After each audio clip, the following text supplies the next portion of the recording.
Kayla Anderson stood motionless outside the principal's office, her fists clenched tightly around a stack of papers. From behind the closed door, Principal Victoria Hargrove's voice rang out, sharp and condescending. "Brookhaven doesn't need someone like you, Ms. Anderson. If you can't follow the rules, maybe you should rethink your position here." Kayla's breath caught, but she refused to back down. She stepped inside, her voice steady despite the storm brewing in her chest. "I'm not here to fit your mold. I'm here to make a difference." The scene shifted to the school gates, where a small group of students held up hastily painted signs. "Bring back Ms. Anderson!" Tyler Daniels, his voice cracking, shouted above the murmurs of the crowd. "She's the only one who believes in us." Next to him, Jamal clutched a drawing of Kayla leading a group of students through a shadowy path, a single lantern lighting the way. "She's our light," he whispered. Suddenly, a grainy video played on a phone. Victoria's voice rang out, cold and biting. "Maybe if you stopped acting like a thug, you'd actually achieve something." Gasps erupted from the crowd watching the screen. Kayla's jaw tightened as she spoke, her voice filled with resolve. "This isn't just about one student. This is about every voice that's been silenced. And it's time for that to change." Reverend Bennett's voice boomed in a packed church. "This fight isn't just about one teacher. It's about justice, dignity, and the future of our children. Will we stand by, or will we fight?" But what happened next? How could one teacher's fight ignite an entire community? And what would you have done if you were in Kayla's shoes? Let us know in the comments. What inspires you to stand up for what's right?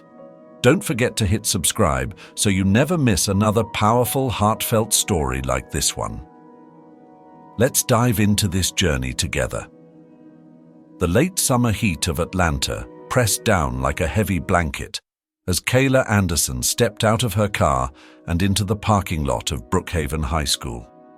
The sprawling campus stood before her, a mix of modern glass facades and older, worn-out brick buildings. Kayla paused for a moment, gripping the strap of her leather bag as she stared at the large sign. Brookhaven High School, striving for excellence since 1962. 5 years ago, she had stood in this very spot, her heart full of hope, only to walk away deflated after being told she wasn't a cultural fit. The sting of rejection had stayed with her, a reminder of how far society still had to go. But now, things were different. She wasn't here to ask for a chance. She was here to prove she belonged. Inside the main office, the air conditioning hummed loudly, failing to mask the tension that filled the room. Kayla approached the receptionist, a middle-aged woman with a polite but distant demeanor. "Ms. Anderson," the woman said, handing Kayla a folder. "Principal Hargrove will see you now." Kayla nodded and walked toward the principal's office, her heels clicking softly against the tiled floor. The door was ajar, revealing a meticulously organized room that seemed to mirror its occupant's personality. Behind the desk sat Victoria Hargrove, a tall woman with sharp features, her graying hair tied into a flawless bun. She looked up from her papers, her pale blue eyes assessing Kayla with a glance that felt more like a searchlight than a welcome. "Ms. Anderson," Victoria said, her voice clipped. She gestured toward the chair opposite her desk. "Please, sit." "Thank you," Kayla replied, her tone calm and measured, though her pulse quickened slightly. Victoria leaned back, folding her hands neatly on the desk. "I trust you've reviewed the school's handbook thoroughly. At Brookhaven, we maintain certain standards. I hope you'll understand that change isn't something we embrace lightly." Kayla felt the weight of those words. There was no mistaking the subtle warning in her tone, no ignoring the unspoken skepticism. Still, she refused to waver.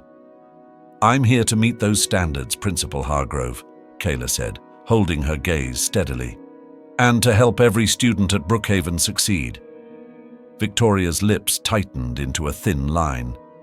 "Well, Let's hope your approach aligns with our values. Your classroom is in Building C. I'll have someone escort you there." As Kayla rose to leave, she caught the faintest flicker of disapproval in Victoria's expression. It wasn't the first time she'd encountered resistance, and she knew it wouldn't be the last. Building C was a stark contrast to the modern main wing. The halls were dimly lit, the floors scuffed from years of wear, and the walls adorned with faded posters promoting school events from decades past.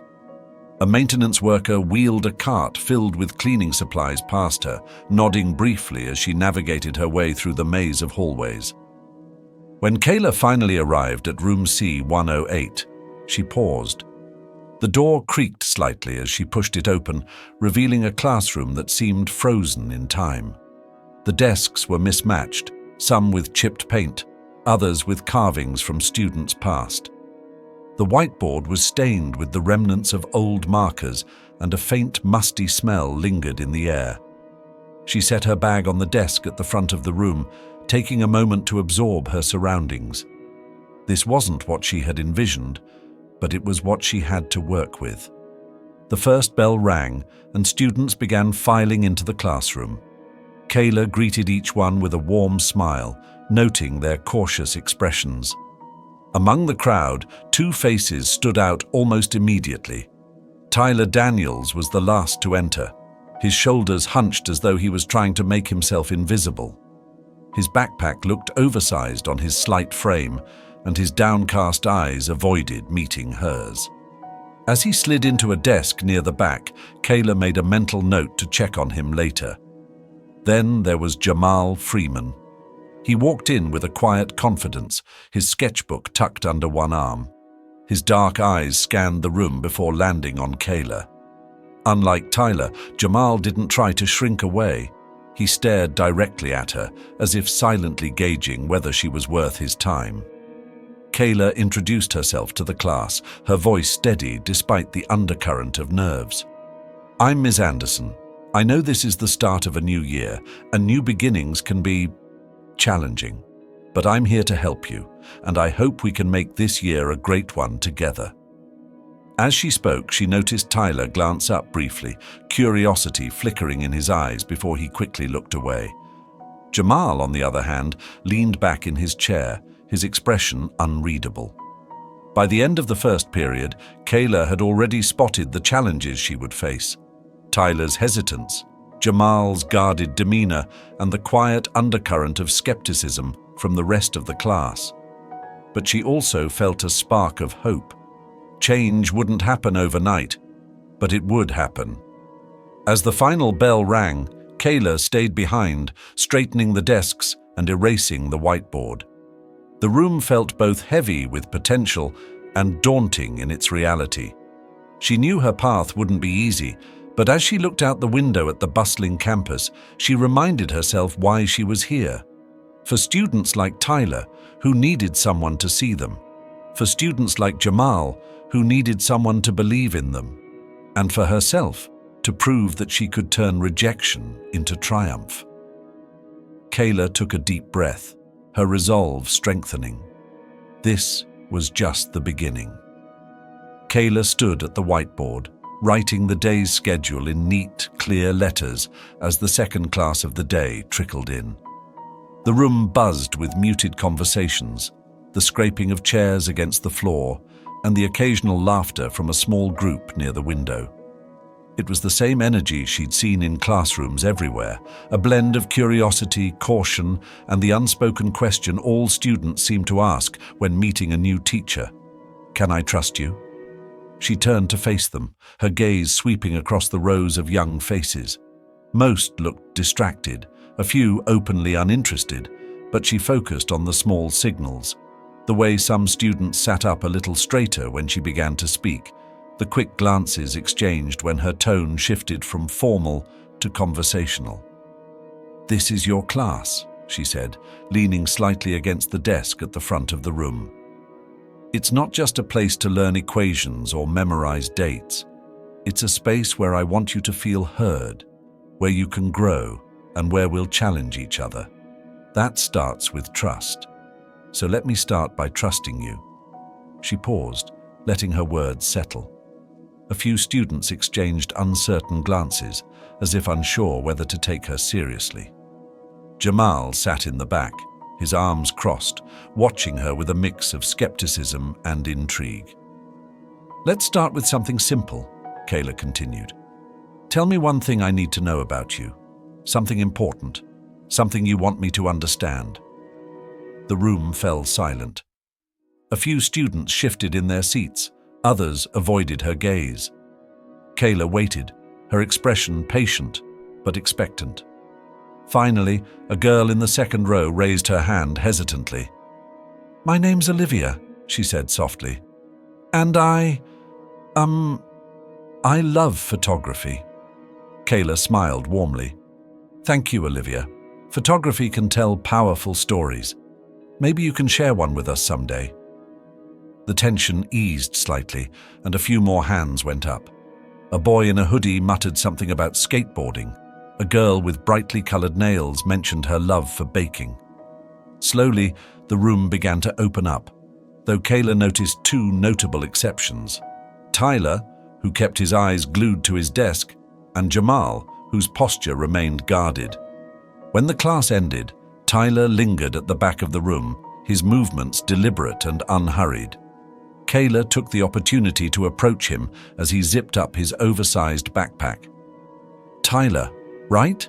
she asked gently. He nodded, still avoiding her gaze.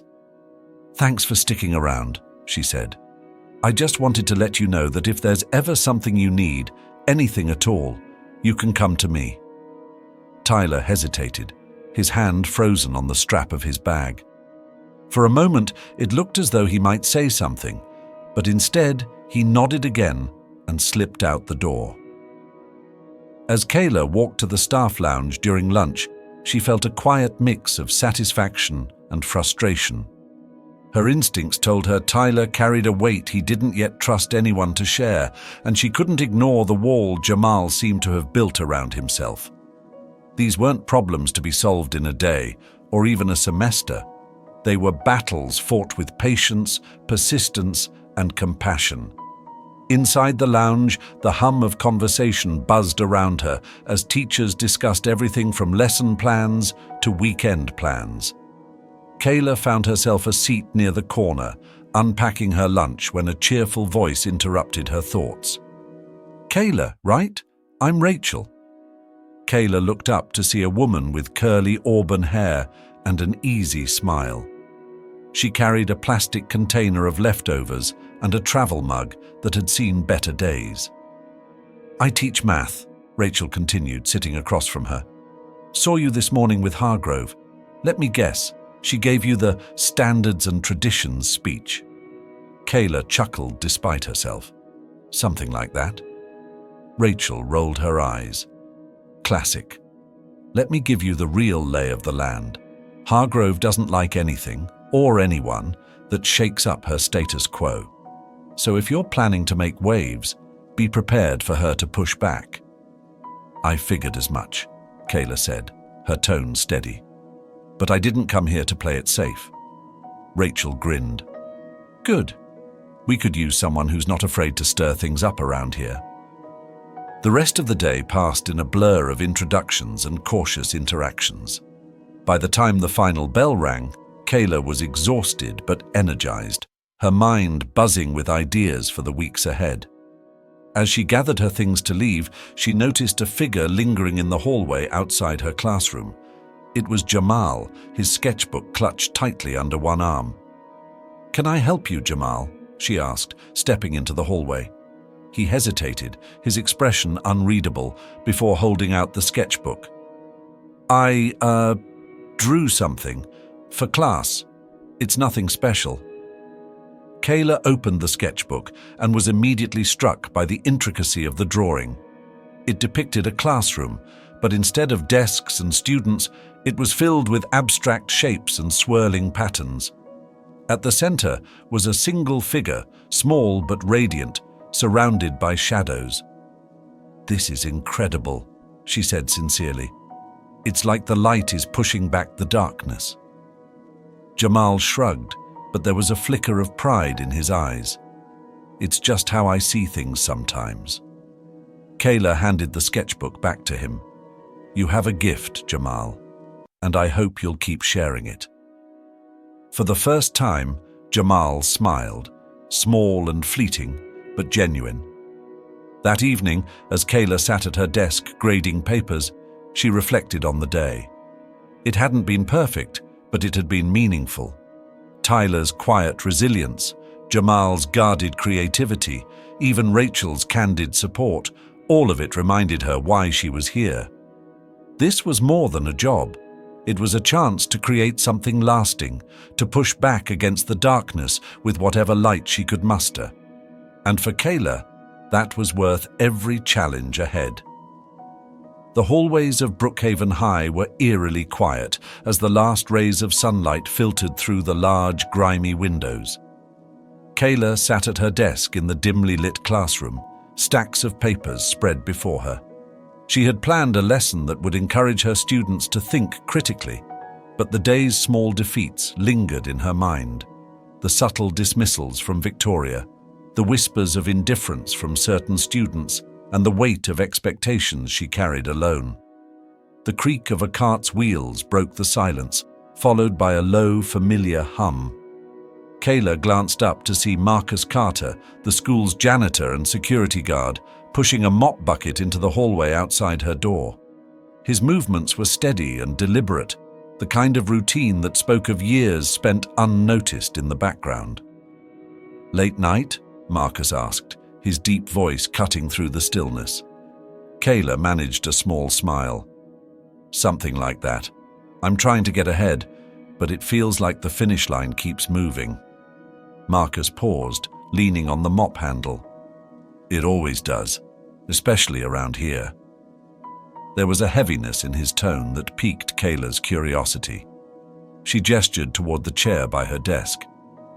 "Care to sit for a minute?" Marcus hesitated before nodding, wiping his hands on a worn rag tucked into his pocket. He lowered himself into the chair, his tall frame seeming out of place in the cramped space.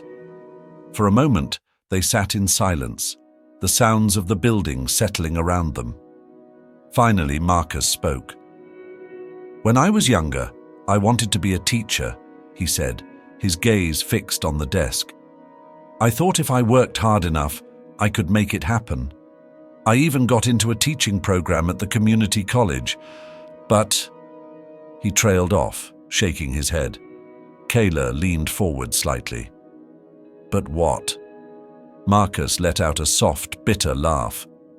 "Reality hit. I was one of the only black men in the program, and it was made pretty clear I didn't belong. Professors doubting me, classmates talking behind my back. It wasn't long before I started doubting myself too." Kayla's chest tightened at his words. She could hear the echoes of her own experiences in his story.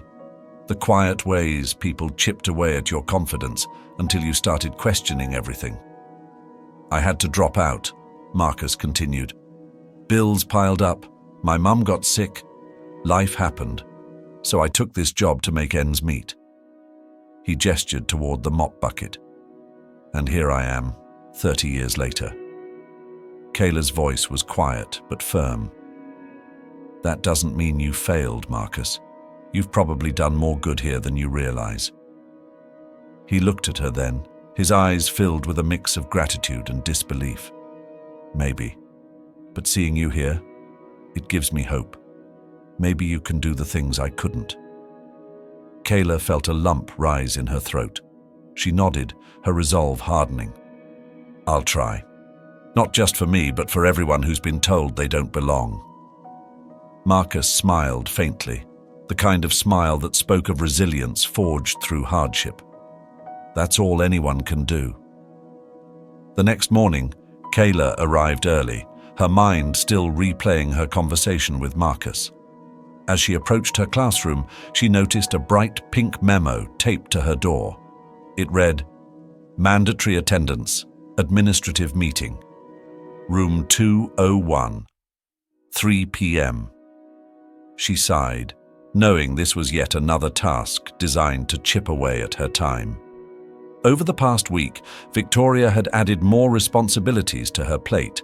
Mandatory meetings, endless forms to fill out, and additional supervision duties that seemed to serve no purpose other than to keep her occupied. Kayla entered her classroom, determined not to let it affect her teaching. The students trickled in, their energy subdued in the early hour. Tyler sat in his usual spot at the back, his head down as he scribbled something in his notebook. Jamal leaned back in his chair, twirling a pencil between his fingers, his sketchbook closed beside him. "Good morning, everyone," Kayla began, her voice warm but assertive. "Before we dive into today's lesson, I want to ask you something. How many of you feel like you have a voice in this school?" The students exchanged confused glances, unsure how to respond. Kayla waited patiently until Olivia, the girl who had mentioned her love of photography, raised her hand hesitantly. "I guess I feel like I do," Olivia said, "but only in some classes. Not all teachers ask for our opinions." Kayla nodded thoughtfully. "That's fair, but here's the thing. Your voices matter, not just in this classroom but everywhere, and I want to make sure you feel that. So, starting today, I'll be asking for your feedback regularly. If something isn't working, let me know. If there's something you want to learn about, tell me. Deal?" A few heads nodded, though most students still seemed skeptical. Kayla knew trust wouldn't come easily, but it was a start. Later that afternoon, as Kayla prepared for the administrative meeting, Rachel popped her head into the classroom. "Hey, you heading to the meeting?" she asked, holding a cup of coffee that looked far too small for her energy level. "Unfortunately," Kayla replied, gathering her materials. Rachel stepped inside, lowering her voice. "Let me guess. Another one of Hargrove's time wasters." Kayla raised an eyebrow. "You've noticed?" Rachel smirked. "Everyone's noticed. She's been pulling this stunt for years, especially with teachers who, let's just say, challenge her status quo." Kayla's lips pressed into a thin line. "Well, I'm not planning to back down." Rachel's expression softened. "Good, because we need people like you here. But if you ever need a sounding board, or just someone to vent to, you know where to find me." For the first time that day, Kayla felt a flicker of hope. She wasn't entirely alone in this battle. The conference room in Building A was sterile and unwelcoming, with fluorescent lights casting a harsh glare on the dull beige walls. Kayla took a seat at the long rectangular table, surrounded by other teachers, most of whom kept their heads down or whispered quietly to each other. At the head of the table sat Victoria Hargrove, her posture straight as a ruler, her clipboard meticulously organized. "Thank you all for attending," Victoria began, her voice as crisp as her tailored blazer. "Today, we'll be reviewing updates to our curriculum standards and discussing upcoming assessments. I trust that everyone has come prepared with their feedback." Kayla resisted the urge to roll her eyes.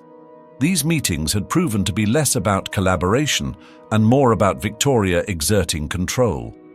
As the discussions dragged on, it became increasingly clear that Victoria was fixated on maintaining the status quo, dismissing any suggestions that hinted at innovation or change. When Kayla finally spoke up, proposing a project-based approach to engage students in critical thinking, Victoria didn't even bother hiding her disdain.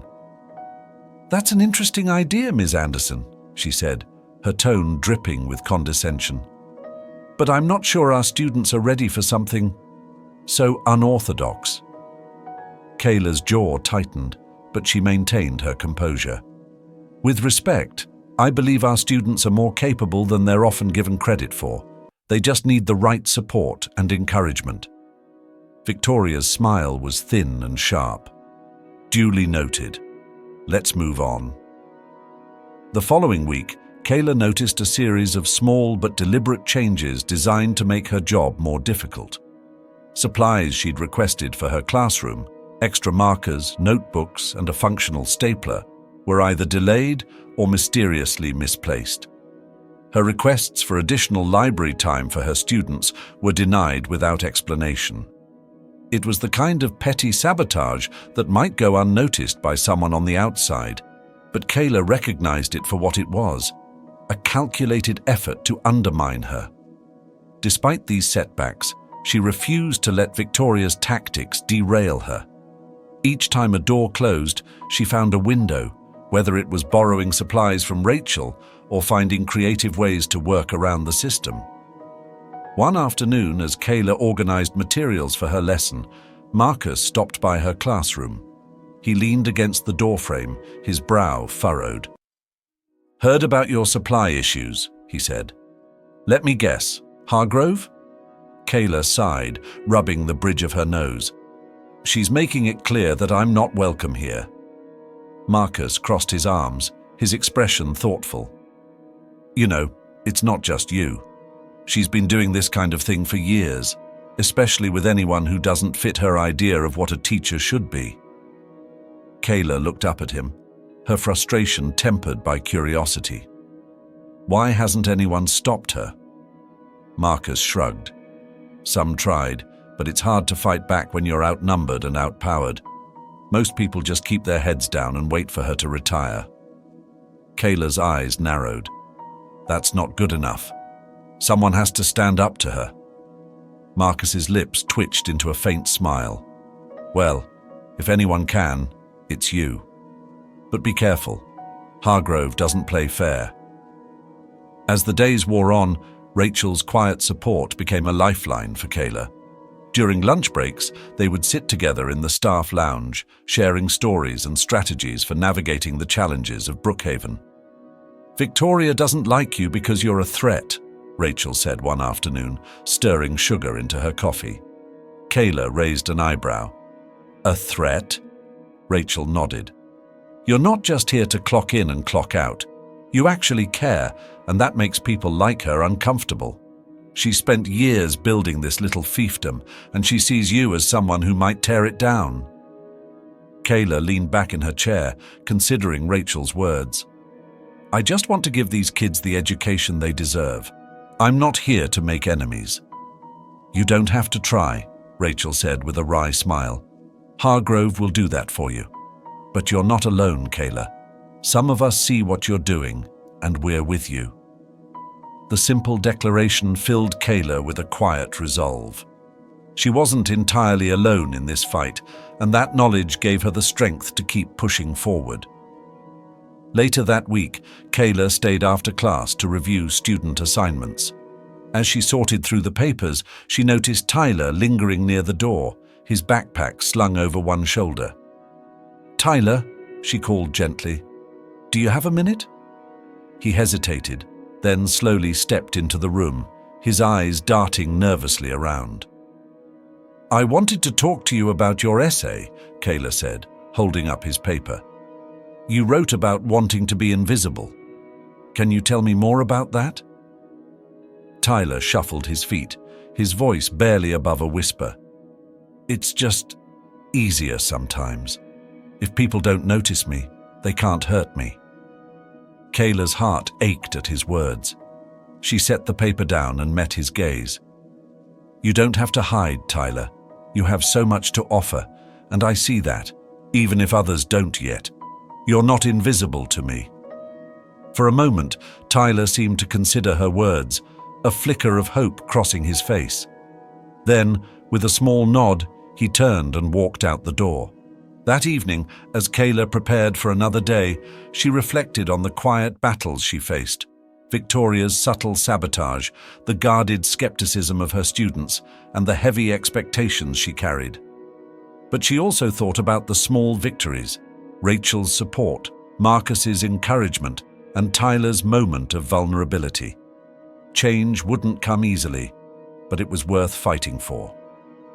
The day began like any other, the hum of Brookhaven High slowly building as students filled the hallways and teachers settled into their classrooms. Kayla moved through her morning routine, greeting her students and diving into lessons, but she couldn't shake the sense that something was brewing beneath the surface. The feeling deepened during lunch when Rachel appeared at her classroom door, a stack of papers clutched in her hands. "Do you have a minute?" Rachel asked, her expression unusually serious. "Of course," Kayla said, gesturing for her to come in. Rachel shut the door behind her and took a seat, spreading the papers out on Kayla's desk. "I was going through some old budget reports for my department last night. You know, because Hargrove keeps cutting our funds, and I stumbled on something weird."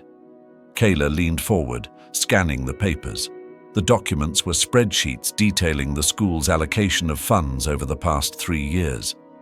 At first glance, everything seemed ordinary, but Rachel pointed to a particular line item. "Look at this," Rachel said, tapping the page. "There's a significant budget increase for administrative resources that started 2 years ago. The amount keeps going up, but I don't remember any new initiatives or programs tied to it." Kayla frowned. "Administrative resources?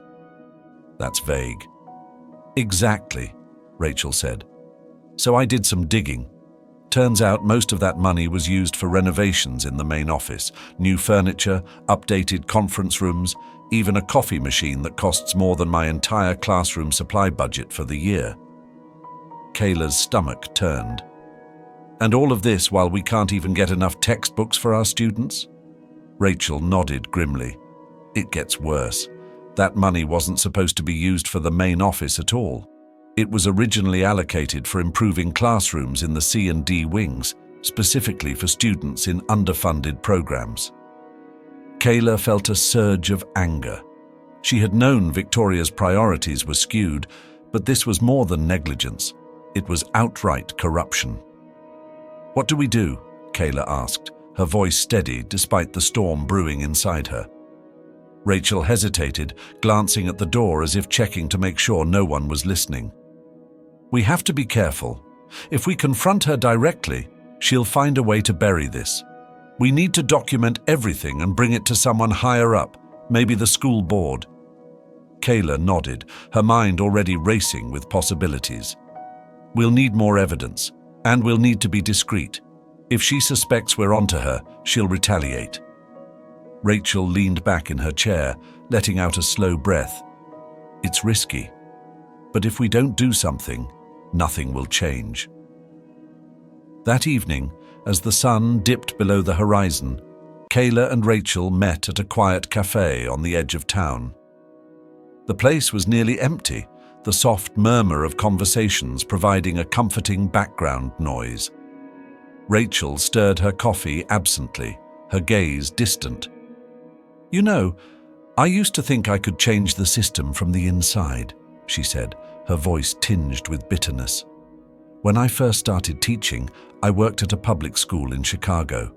The kids were amazing, smart, creative, full of potential, but the resources just weren't there. We were constantly fighting for basic supplies, and the administration acted like it was our fault when students didn't perform well." Kayla nodded, her hands wrapped around her own mug. "I know the feeling. It's the same story everywhere. Schools in wealthier areas get all the funding, while the ones that need it most are left to scrape by." Rachel sighed. "I burned out after 5 years. I thought coming to Brookhaven would be different, but, well, you've seen it." Kayla's eyes met Rachel's, a spark of determination lighting within her. "It doesn't have to stay this way. If we don't fight for these kids, who will?" Rachel studied her for a moment, a small smile forming on her lips. "You're stubborn, aren't you?" "I prefer persistent," Kayla said, grinning. Rachel chuckled, the tension between them easing. "Well, persistence might be exactly what we need. Let's do this." The following day, Kayla couldn't help but feel a sense of unease as she moved through her lessons. She and Rachel had agreed to start collecting more evidence, but the enormity of their task weighed heavily on her. After her last class, Kayla stayed behind to organize her materials. As she worked, Marcus appeared in the doorway, his usual mop and bucket in tow. "You look like you've got the weight of the world on your shoulders," he said, leaning against the doorframe. Kayla offered a faint smile. Just trying to do the right thing. It's harder than it looks. Marcus tilted his head, studying her. The right thing usually is, but that doesn't mean it's not worth doing. Kayla hesitated, wondering how much she should share. Finally, she said, "If you knew someone was doing something wrong, something that hurt people, but calling them out could put you at risk, what would you do?" Marcus's expression softened. "I've been in that position before, and it's scary. But the way I see it, you've got to ask yourself, can you live with the consequences of staying silent?" His words lingered with Kayla long after he left, a quiet reminder of the courage it would take to see this through. The days that followed were a delicate dance of observation and discretion. Kayla and Rachel worked tirelessly behind the scenes, combing through budget reports, cross-referencing meeting minutes, and even talking quietly with a few trusted colleagues who had noticed discrepancies but feared retaliation. By the end of the week, they had a clearer picture of Victoria's misuse of funds. It was worse than they had initially thought. Not only had she diverted money meant for underprivileged classrooms, but she had also spent exorbitant amounts on personal perks. A custom-made executive chair, high-end decorations for her office, and even catered lunches that were never offered to the rest of the staff. Kayla stared at the growing pile of evidence on Rachel's desk. "It's like she doesn't even care who sees it," she muttered. "She's so confident no one will call her out." Rachel leaned back in her chair, arms crossed. Because no one has. People are either too scared or too tired to fight back. Kayla glanced at the clock on the wall. "What about the school board? If we take this to them..." Rachel shook her head.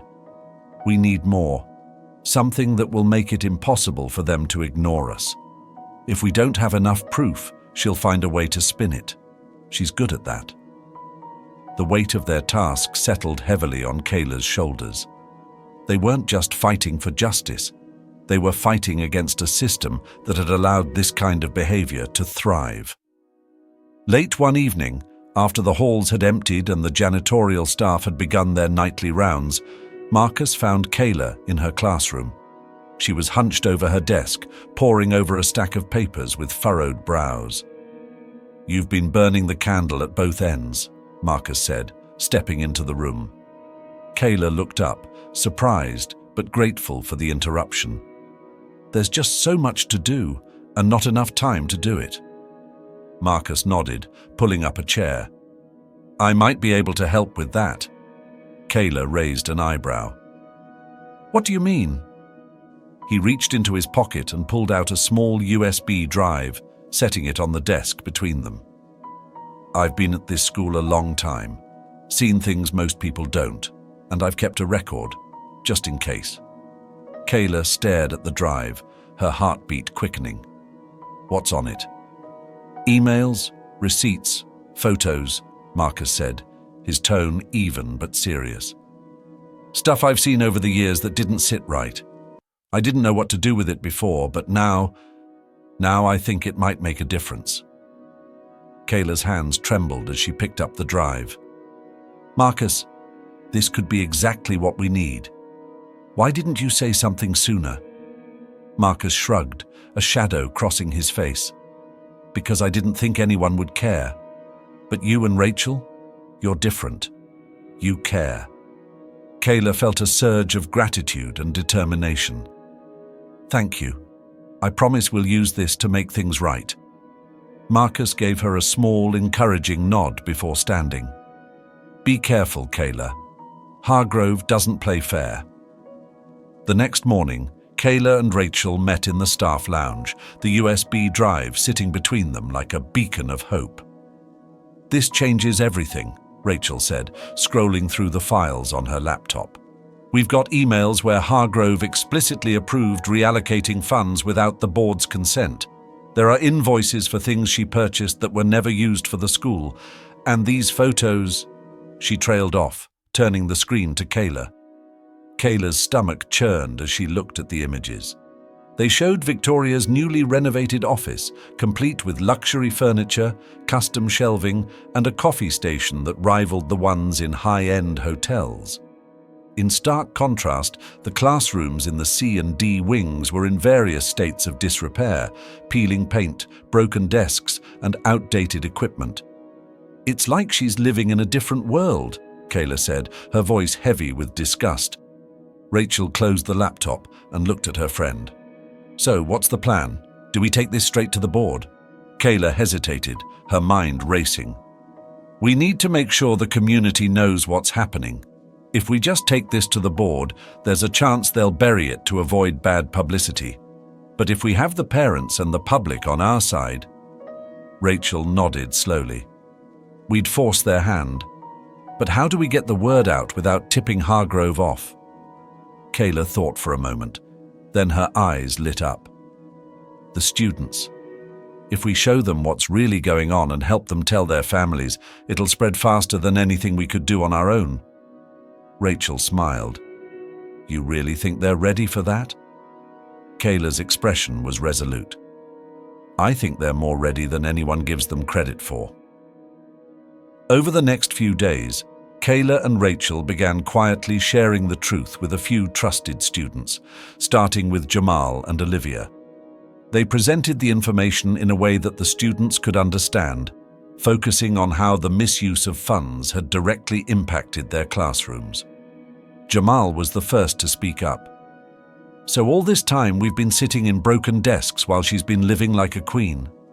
Kayla nodded, her voice steady. "That's why we need your help.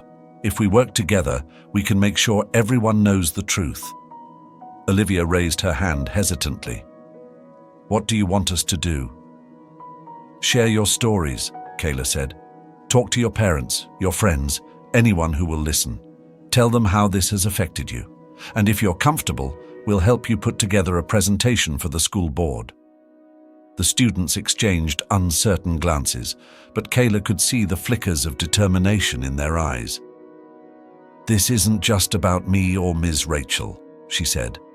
"It's about all of you. You deserve better, and together, we can make sure you get it." The crisp morning air carried a quiet energy as Kayla entered her classroom, her arms full of art supplies and notebooks. Today marked the start of her special project, Our Stories. The idea had come to her in the middle of the night, inspired by a conversation with Marcus about how every person carries untold struggles. Kayla wanted her students to have a space to share their stories, to find power in their voices and connection in their experiences. As the students filed in, Kayla could see the usual mix of curiosity and hesitation in their eyes. Jamal was already in his seat, his sketchbook open as he doodled absently. Tyler hovered by the door before slipping quietly to his spot in the back. Kayla began with a simple question. "What's the most important story you've ever heard?" The room was silent at first, but then Olivia raised her hand. "I guess stories about my family, like how my grandparents moved here from Mexico. They had to leave everything behind to start over." Kayla nodded, her voice warm. "That's a powerful story, and it's part of who you are." She paused, scanning the room. "Every one of you has a story like that. It doesn't have to be big or dramatic, it just has to be yours. This week, I want you to think about a moment in your life that's shaped you, and I want you to tell that story, either through writing, drawing, or any way that feels right to you." Jamal raised an eyebrow. "And what if our story isn't exactly happy?" Kayla's gaze softened. "Then that's okay. This is your space to be honest, to be real. Sometimes the hardest stories to tell are the ones that need to be heard the most." By the third day of the project, the classroom had transformed into a vibrant hub of creativity. Students worked quietly, their focus unwavering as they wrote essays, crafted poetry, and sketched scenes from their lives. Kayla moved through the rows, offering encouragement and guidance. When she reached Tyler, he was hunched over his notebook, his pencil moving in small, hesitant strokes. "Can I see what you're working on?" Kayla asked gently. Tyler froze for a moment before sliding the notebook toward her. His words were messy, crossed out and rewritten, but the story was clear. A quiet, powerful account of growing up with a single mother who worked tirelessly to provide for him.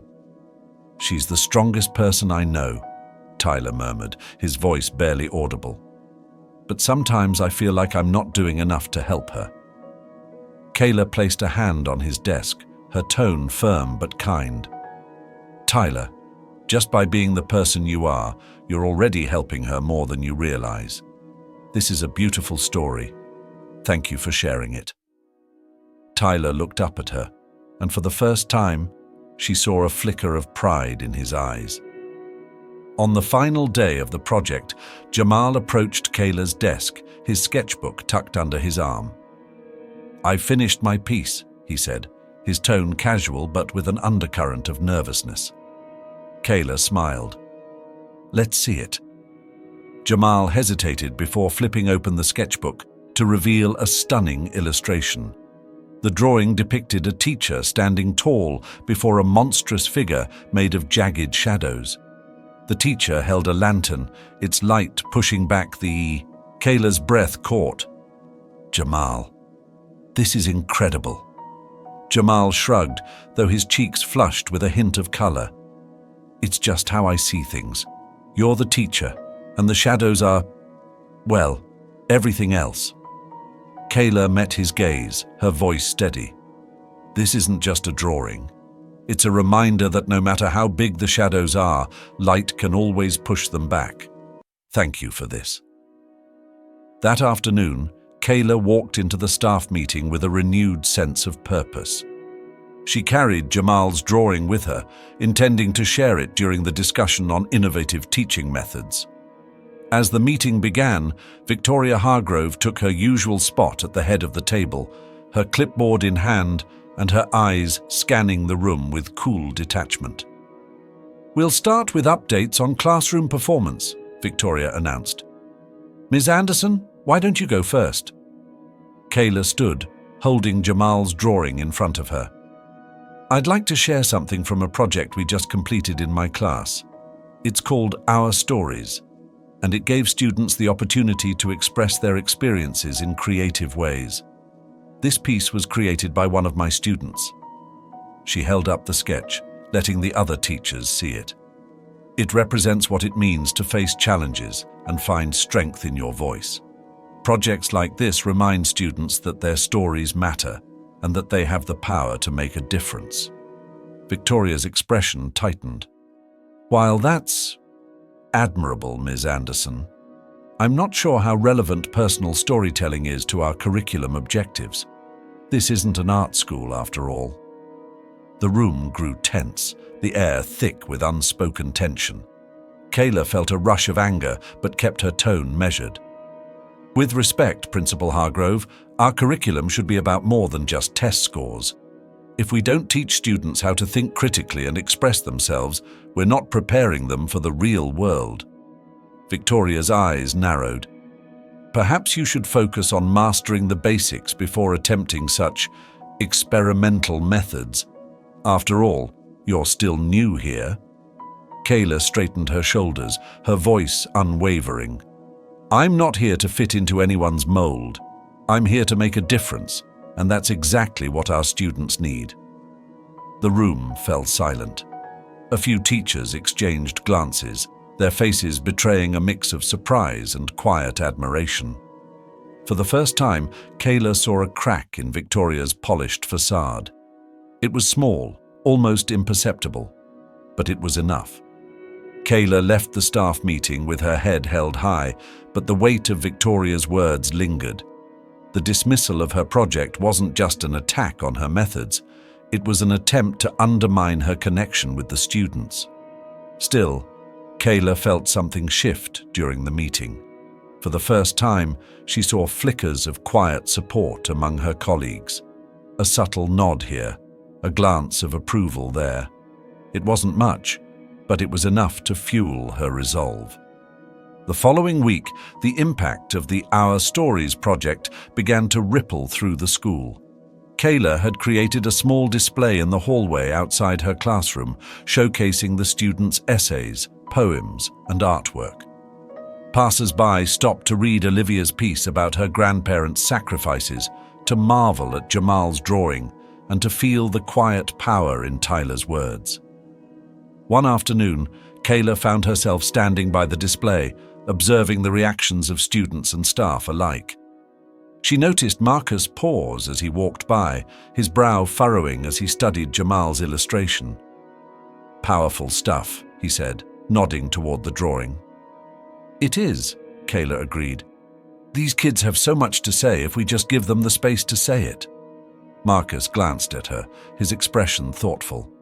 "You're giving them something most of us never had, someone who listens."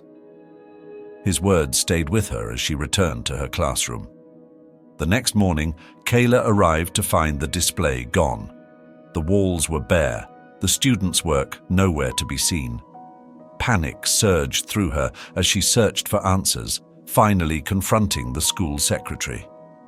"I was told to remove it," the woman said apologetically. "Principal Hargrove thought it was distracting." Kayla clenched her fists, anger bubbling beneath her calm exterior. She marched straight to Victoria's office, knocking sharply on the door before stepping inside. "Principal Hargrove," Kayla began, her voice firm. "Why was my student's work removed from the hallway?" Victoria looked up from her desk, her expression placid. "I appreciate your enthusiasm, Ms. Anderson, but hallway displays are meant for official school events, not individual classroom projects. I made the decision to prioritize more relevant content." Kayla took a step forward, her gaze unwavering. "That work was relevant.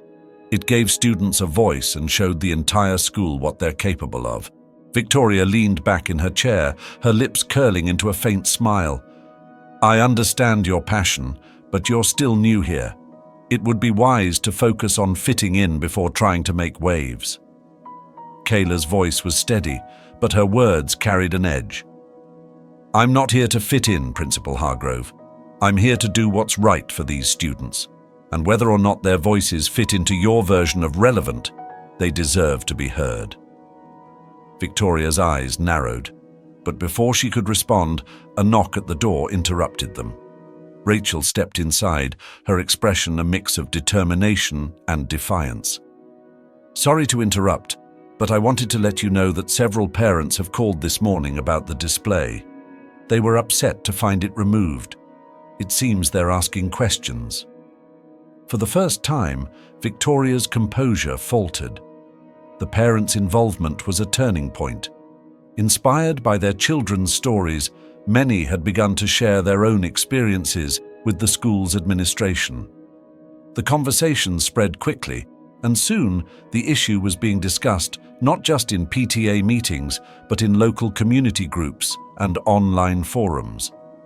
Kayla and Rachel worked quietly behind the scenes, encouraging students to share their stories with their families and empowering parents to demand answers.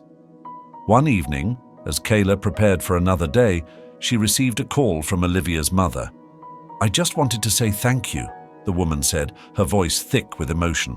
"Olivia's been so shy her whole life, but after your project, she's been talking non-stop about our family's history. She even showed me her essay. You're making a difference." Tears welled in Kayla's eyes as she hung up. Moments like this reminded her why she had chosen this path, despite the challenges. The final confrontation came during a school-wide assembly that Victoria had organized to address concerns about the direction of classroom activities. It was a thinly veiled attempt to regain control of the narrative, but Kayla saw it as an opportunity. When Victoria opened the floor for discussion, Kayla stood. "Principal Hargrove," she began, her voice carrying across the room, "I'd like to take this opportunity to speak on behalf of my students. Their voices have been dismissed for too long, but through the Our Stories project, they've proven just how powerful their perspectives are." She held up Jamal's drawing, her words steady. This is what education should be about, giving students the tools to face challenges, to find their voices, and to light the way for others. If we silence them, we fail them. The room erupted into applause, led by Rachel and a group of parents in the back. Even some of Kayla's colleagues joined in, their quiet support finally becoming visible. Victoria's response was terse, her expression unreadable. "Thank you, Ms. Anderson, for your perspective. Let's move on." But the damage was done.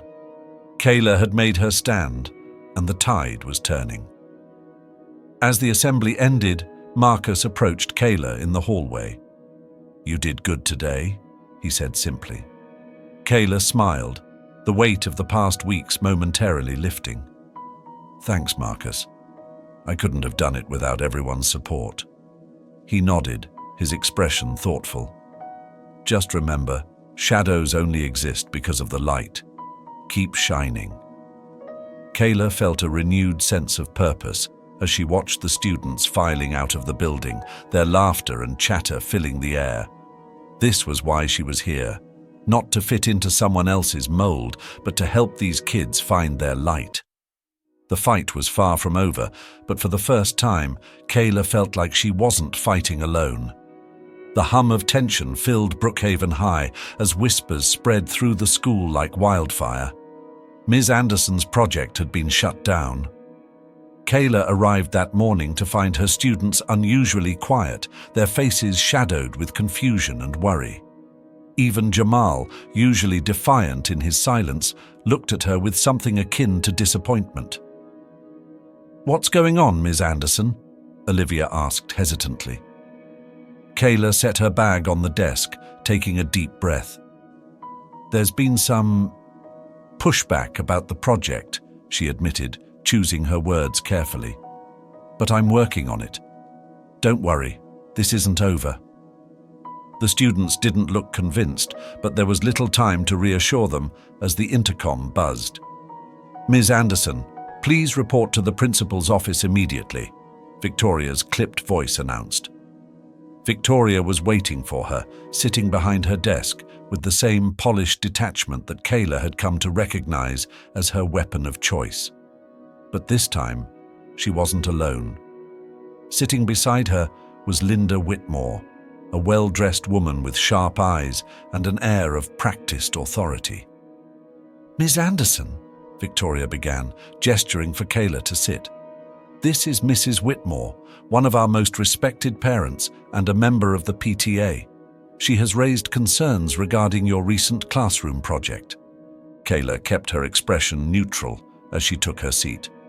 "I'm happy to address any concerns."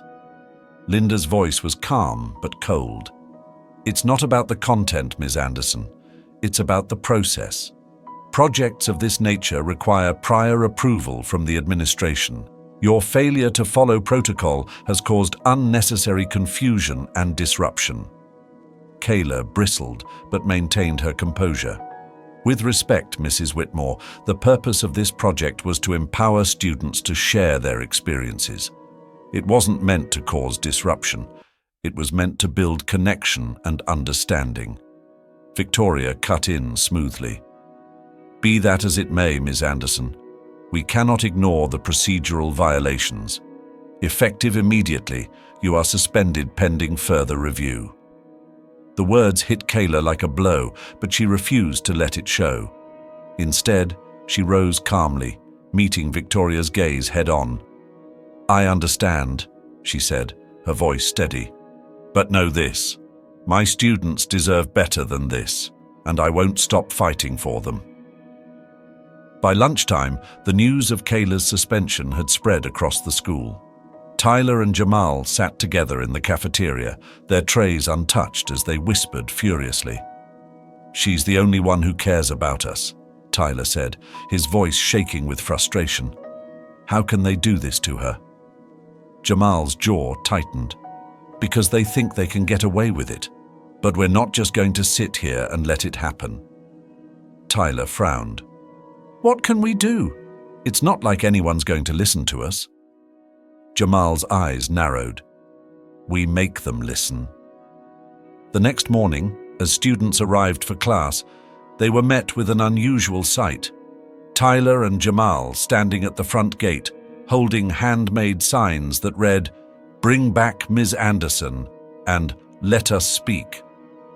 A small group of students gathered hesitantly, their curiosity quickly turning to resolve as they joined the impromptu protest.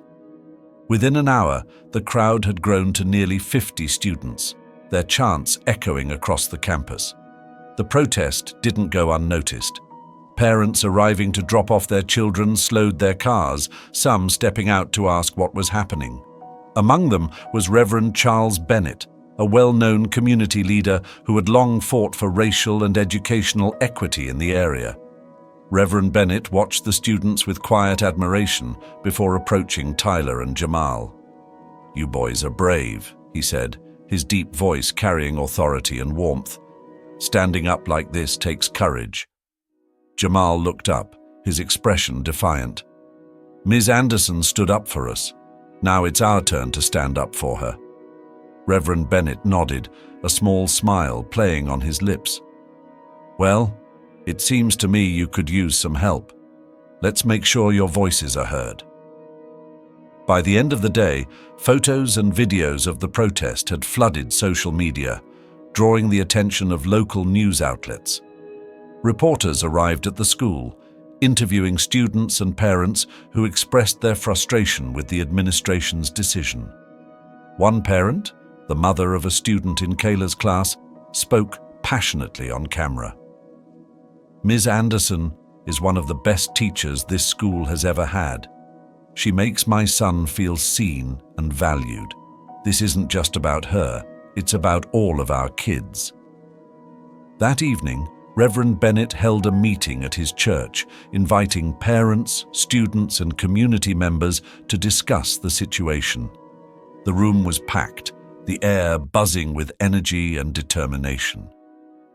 "Brookhaven High is supposed to be a place where our children can thrive," Bennett began, his voice steady and powerful. "But how can they thrive when the people who care about them most are silenced? This is bigger than one teacher. This is about the future of our community." As he spoke, Kayla sat quietly in the back of the room, overwhelmed by the outpouring of support. Parent after parent stood to share stories of how her project had impacted their children, their voices filled with emotion and gratitude. Finally, Bennett turned his attention to Kayla. "Ms. Anderson," he said, gesturing for her to come forward, "we're here because of you. Because you reminded us what it means to fight for what's right. And now, it's our turn to fight for you." Kayla stood, her voice thick with emotion as she addressed the crowd. "Thank you. Thank you for believing in me, and more importantly, for believing in your children. Together, we can make sure they get the education they deserve." The room erupted into applause, the collective strength of the community filling the space with hope.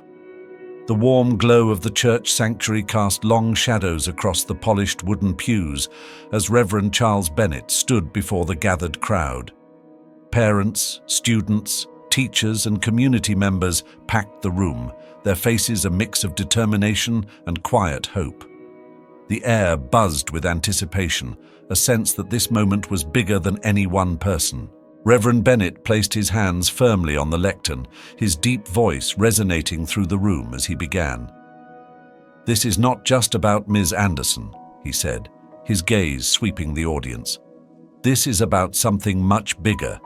It's about justice in our schools, about fairness for our children, and about standing up to those who believe they can silence us." A ripple of agreement swept through the crowd. "She has shown us what it means to care," Bennett continued, "not just about grades or test scores, but about the voices and stories of our children. And now it's time for us to show her the same care, the same commitment, because this is not just her fight, it's ours." The room erupted into applause, parents rising to their feet as they cheered. Kayla sat quietly in a pew near the back, her heart swelling at the support surrounding her. After the meeting, Marcus approached Kayla with a determined look in his eyes. "I think it's time," he said, holding up his phone. Kayla frowned. Time for what? Marcus sighed deeply, his voice low. I've been holding on to this for a long time. A video I recorded a couple of years ago. It's not pretty, but it's the truth. He handed the phone to Kayla, and as she pressed play, her breath caught in her throat. The footage showed Victoria Hargrove standing in a hallway, her voice sharp and dismissive as she spoke to a young black student. I don't have time for your excuses, Victoria snapped in the video. Maybe if you spent less time acting like a thug and more time on your work, you wouldn't be in this situation. The student's face fell, their shoulders hunched in shame as they turned and walked away. Kayla looked up at Marcus, anger and disbelief warring in her chest.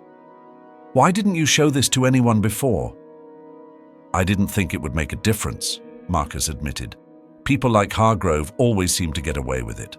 But now, with the community behind you, maybe it can finally mean something. The following week, the church hosted another gathering, this time to strategize. Kayla, Rachel, and Reverend Bennett stood at the front of the room, flanked by parents and students ready to take action. We have what we need, Kayla began, holding up Marcus's phone. This video isn't just evidence of Victoria's behavior. It's proof of the systemic issues we're fighting against, but we need to use it carefully. If we present this to the school board, we can demand accountability not just for her actions, but for the culture that allows them. Rachel stepped forward, her voice steady. This isn't just about calling out the wrongs. It's about pushing for change, real, lasting change. That means better funding for classrooms, fair treatment for all teachers, and creating a safe space for every student. Parents nodded, murmuring their agreement. Tyler's mother stood and raised her hand. What can we do to help? Reverend Bennett smiled warmly.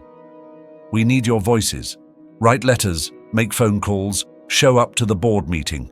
Let them see the faces of the people they're supposed to be serving. This is our moment to show them we won't be ignored. As the board meeting approached, the momentum grew.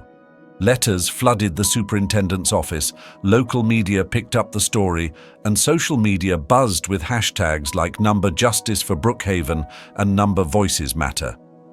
On the day of the meeting, the school board chamber was standing room only. Parents and students packed the space, their presence a tangible force of support. Marcus stood quietly in the back, his hat in his hands as Kayla approached him. You don't have to be here, she said softly. Marcus shook his head. Yes, I do. This is my fight too, even if it took me too long to join it. When it was Kayla's turn to speak, she stepped to the podium with a calm determination. She began by sharing stories from her students, Tyler's essay about his mother, Olivia's account of her family's journey, and Jamal's powerful artwork. These are the voices we should be listening to, Kayla said, her voice steady. But instead, their voices have been silenced by policies that prioritize power over people. That ends today. She held up Marcus's phone. This is what's happening in our schools. This is the reality our children face. And it's not just about one person. It's about a system that allows this to continue. As the video played, the room fell silent. Gasps echoed as Victoria's words filled the chamber, her tone dripping with contempt. When the video ended, Reverend Bennett rose to his feet, his voice booming. This is not who we are, and this is not who we will allow to lead our schools. It's time for change. The room erupted into applause, the collective strength of the community impossible to ignore. As the meeting adjourned, Kayla felt a weight lift from her shoulders. The fight wasn't over, but for the first time, it felt like victory was within reach. Marcus approached her, his expression a mix of pride and humility. You did good, Kayla. Real good. Kayla smiled, her voice soft but firm.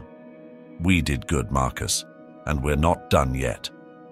Outside the chamber, students and parents cheered, their voices ringing out like a promise, They would stand together, no matter what came next.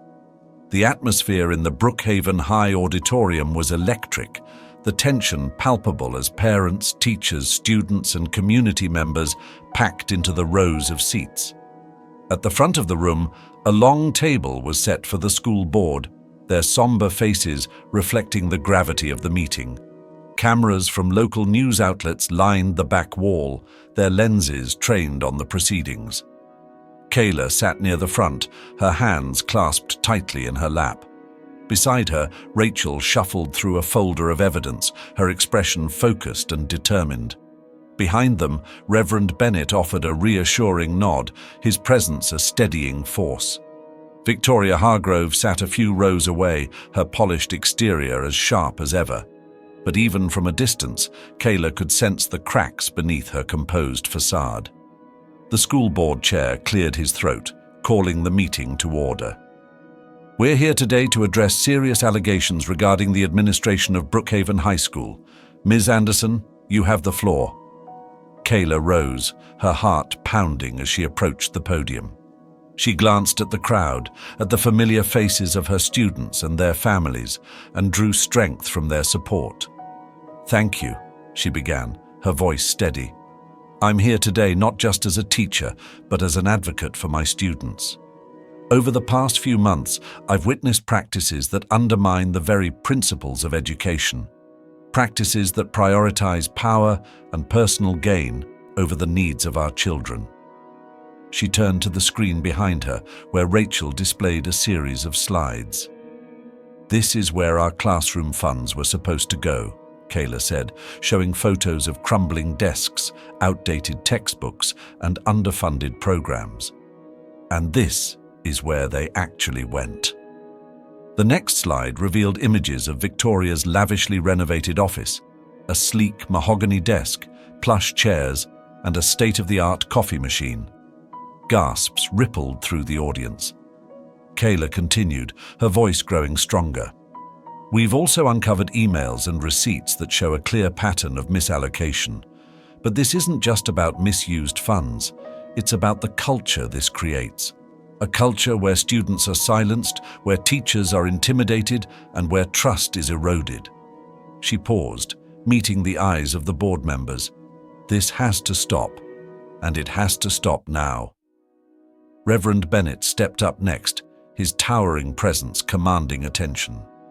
His deep voice echoed through the room as he addressed the board. Education is supposed to be the great equalizer, he said. It's supposed to give every child a chance to succeed, no matter where they come from or what they look like. But what we've seen here today shows us that the system is failing. Not because of a lack of resources, but because of a lack of integrity. He gestured toward the audience. These parents, these students, these teachers, they are the heart of this community, and they deserve better. We cannot allow education to become a tool of injustice. Let the truth come to light, and let us build something better from it. The room erupted in applause, the sound reverberating through the walls. As the noise settled, a small voice broke the silence. I have something to say. All eyes turned to Tyler, who stood shakily from his seat. His mother, Lorraine, reached for his hand, but he gently pulled away, stepping toward the front. I'm not good at talking in front of people, Tyler began, his voice barely above a whisper. But I need to say this. He looked directly at Kayla, his eyes filled with emotion. Ms. Anderson believed in me when nobody else did. She didn't just teach me about school stuff, she taught me how to believe in myself. And I'll never forget that.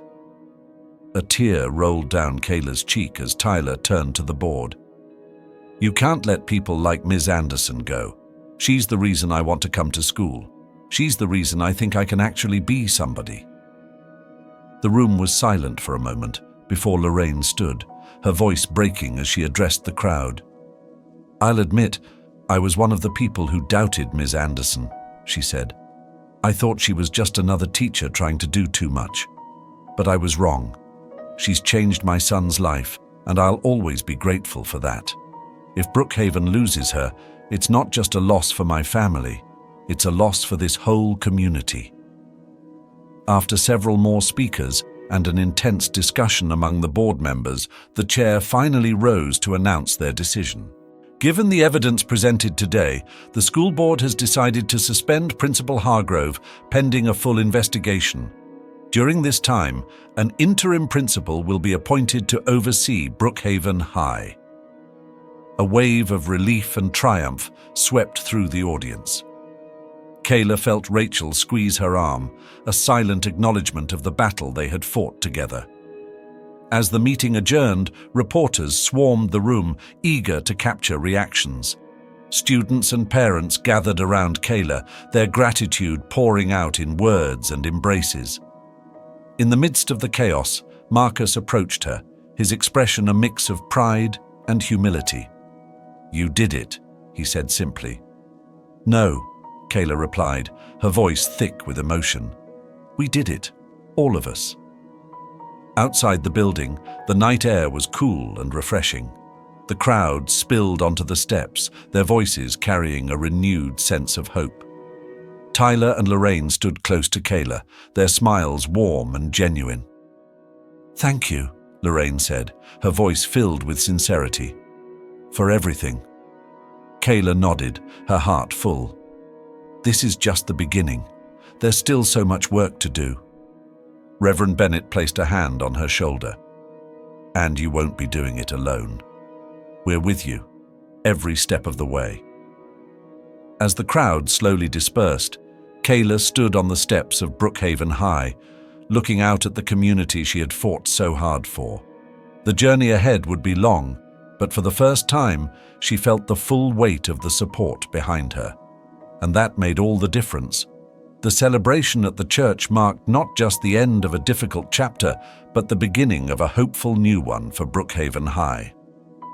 As the crowd slowly dispersed, Kayla remained in the sanctuary, gazing at Jamal's drawing now displayed proudly near the pulpit. Marcus approached her, his usual quiet demeanor carrying a rare note of pride. "You've done something special here, Kayla. Don't ever forget that." Kayla smiled, her heart full. "I didn't do it alone. It's because of all of you, because this community chose to believe in something better." Outside, students waved to her, their laughter echoing in the cool night air. Tyler ran up to show her a photo he had taken with his mother, both of them smiling wide. "This is the first time I've ever felt like I belong somewhere," Tyler said softly. "You do, Tyler," Kayla replied, her voice steady with conviction. "You always have." As she watched the families walk away, their spirits lifted. Kayla knew the road ahead wouldn't be easy, but for the first time, she felt the full strength of the community standing behind her, ready to face whatever challenges lay ahead. Thank you for joining Kayla's journey and seeing how one person's compassion and determination can ignite change across an entire community. Stories like these remind us that, even in the face of adversity, kindness, courage, and unity have the power to transform lives. We'd love to hear from you. Who has inspired you to stand up for what's right? What moments in your life have shown you the strength of community? Share your stories and thoughts in the comments below. Let's keep this conversation alive and inspire each other to create a better, more compassionate world. If this story has touched your heart, don't forget to subscribe to our channel so you won't miss more moving and uplifting stories like this. By subscribing, you'll join a growing community dedicated to spreading love, hope, and understanding through powerful narratives. Thank you for being part of this journey. Together, we can make the world a brighter place, one story at a time.